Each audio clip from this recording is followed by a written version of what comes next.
ತೊಂದರೆ ಆಗ್ತಿದೆ ಅನ್ನುವಂಥ ಮನವಿಯನ್ನು ಈಗ ನನ್ನ ಕೈಲಿ ಕೊಟ್ಟಿದ್ದಾರೆ. ಆ ವಿಷಯಗಳು ಜನಗಳಿಗೆ ತೊಂದರೆ ಆಗದಿದ್ದಂಗೆ ಯಾವುದನ್ನು ಮಾಡಬಹುದು ಅದನ್ನು ಮಾಡಿ ಅನ್ನುವಂಥ ಮನವಿಯನ್ನು ಎಲ್ಲರ ಪರವಾಗಿ ಮಾಡ್ಕೊಂಡು ಹೋಗಿದ್ದೀನಿ.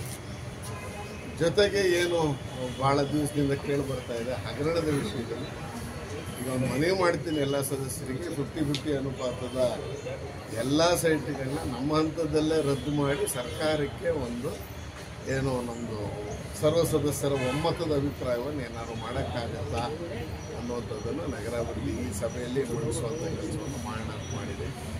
ಒಟ್ಟು 172 ಸಬ್ಜೆಕ್ಟ್ ಕೊಟ್ಟಿದ್ದಾರೆ. ಎಷ್ಟು ಸಮಯ ಆಗುತ್ತೆ ಏನಾಗುತ್ತೆ ಅನ್ನೋದನ್ನು ನೋಡಿ ನಾನು ಆಮೇಲೆ ಮಧ್ಯಾಹ್ನ ಪ್ರಮುಖ ವಿಚಾರಗಳು ಅದರಲ್ಲಿ 167 ವಿಷಯಗಳು ಪ್ಲಾನ್ ಸ್ಯಾಂಕ್ಷನ್ನು ಮತ್ತು ಸೈಟ್ ರಿಲೀಸ್ ಆ ಥರದ್ದೇ ಕಾಣಿಸ್ತಾ ಇದೆ. ಹಾಗಾಗಿ ಹಿಂದಿನ ಸಭೆಯ ಸ್ಥಿರೀಕರಣದ ಬಗ್ಗೆ ಇದರಲ್ಲೇನು ಇವತ್ತು ಬಂದಂಗಿಲ್ಲ.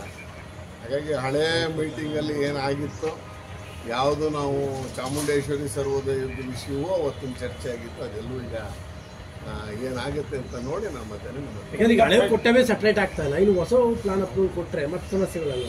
ಅದೇ ಅದನ್ನು ಒಟ್ಟು ಇವತ್ತಿನ ಪ್ರಕಾರ ನಾನು ನೋಡಿದ ಪ್ರಕಾರ ಸುಮಾರು ಒಂದು 400 ಎಕರೆಗೂ ಹೆಚ್ಚು ಏನು ಪ್ಲಾನ್ ಸ್ಯಾಂಕ್ಷನಿಗೆ ಬರ್ತಾ ಇದೆ. ಆ ಪ್ರಕಾರ ಹೋದರೆ ನಾವು ಸುಮಾರು ಒಂದು 5-6 ಸಾವಿರ ಸೈಟ್ಗಳು ಅಂತ ಬರ್ತಾ ಇದೆ.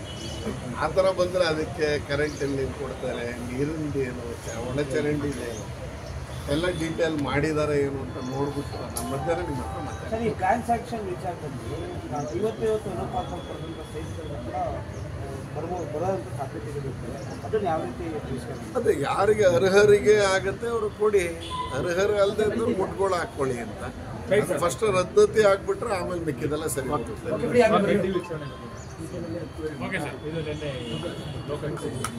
Nandini, Bharat news TV, Mysuru.